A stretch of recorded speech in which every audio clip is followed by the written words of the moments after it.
Tollywood young tiger NTR, Bollywood star Hrithik Roshan కలయికలో ఐష్రా spy universe లో భాగంగా వస్తున్న చిత్రం వార్ 2 ఇప్పటికే రిలీజ్ అయిన ఈ చిత్ర టీజర్ తో అభిమానుల్లో భారీ అంచనాలను రేకెత్తించింది. ఎన్టీఆర్ మరియు హృతిక్ రోషన్ల యాక్షన్ సీక్వెన్స్ కూడా నెవర్ బిఫోర్ అన్న రీతిలో తెరకెక్కించాడు దర్శకుడు అయాన్ ముఖర్జీ. ఆగస్టు 14న విడుదల చేయడానికి కూడా రంగం సిద్ధం చేసుకుంటున్నారు మేకర్స్. అయితే బిజినెస్ పరంగా మాత్రం కొన్ని చోట్ల ఇబ్బందులు తలెత్తుతున్నాయట. వైఆర్ఎఫ్ తీసుకుంటున్న నిర్ణయాలు ఇప్పుడు హాట్ టాపిక్ గా మారాయి.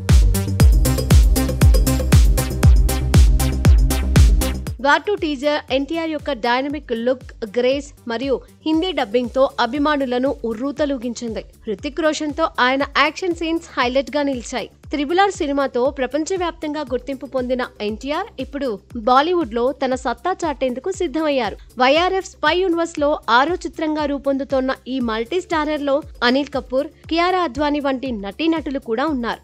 ఈ హైప్ మధ్య వైఆర్ఎఫ్ బిజినెస్ వ్యూహం ఇప్పుడు హాట్ టాపిక్ గా మారింది. సాధారణంగా పాన్ ఇండియా చిత్రాల థియేట్రికల్ హక్కుల కోసం పెద్ద నిర్మాతలు, డిస్ట్రిబ్యూటర్లు తీవ్రంగా పోటీ పడతారు.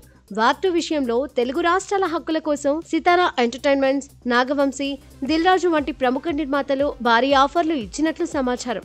అయితే వైఆర్ఎఫ్ వీరి ఆఫర్లను తిరస్కరించి తెలుగు రాష్ట్రాల్లో సొంతంగా రిలీజ్ చేసేందుకు సన్నాహాలు చేస్తోంది. బాలీవుడ్ లోనూ ఈ చిత్రాన్ని ఓన్ గా విడుదల చేయాలని నిర్ణయించింది. కొన్ని ఏరియాలలో దిల్ రాజు సహకారంతో రిలీజ్ జరిగే అవకాశం ఉన్నప్పటికీ మిగతా ప్రాంతాలన్నీ వైఆర్ఎఫ్ స్వయంగా హ్యాండిల్ చేయనుందని టాక్. బాలీవుడ్ లో వైఆర్ఎఫ్ బలమైన డిస్ట్రిబ్యూషన్ అనుభవం ఉన్నప్పటికీ తెలుగు రాష్ట్రాల్లో స్థానిక నిర్మాతలు, డిస్ట్రిబ్యూటర్ల అనుభవం, మార్కెట్ పరిజ్ఞానం లేకపోవడం ఒక సవాల్గా మారొచ్చు. తెలుగు రాష్ట్రాల్లో ఎన్టీఆర్ ఫ్యాన్స్ ఉత్సాహం భారీగా ఉన్నప్పటికీ థియేటర్లలో స్క్రీన్ల కేటాయింపు, టికెట్ ధరల నిర్ణయం, ప్రమోషన్లలో సమర్థవంతమైన వ్యూహం అవసరమయ్యే అవకాశం ఉంది.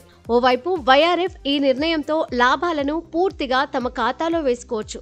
మరోవైపు స్థానిక డిస్ట్రిబ్యూటర్లతో పొత్తు పెట్టుకుంటే రిస్క్ తగ్గి మార్కెట్ రీచ్ కూడా పెరిగే అవకాశం ఉంది. 2019లో విడుదలైన వార్ సినిమా బాక్సాఫీస్ వద్ద ఘన విజయం సాధించినప్పటికీ వార్ 2లో ఎన్టీఆర్ లాంటి పాన్ ఇండియా స్టార్ ఉండడంతో అంచనాలు మరింత పెరిగాయి. ఈ రిస్క్ వర్కౌట్ అయితే వైఆర్ఎఫ్ స్పై యూనివర్స్ బ్రాండ్ ను తెలుగు మార్కెట్లో సుస్థిరం చేసే అవకాశం ఉంది.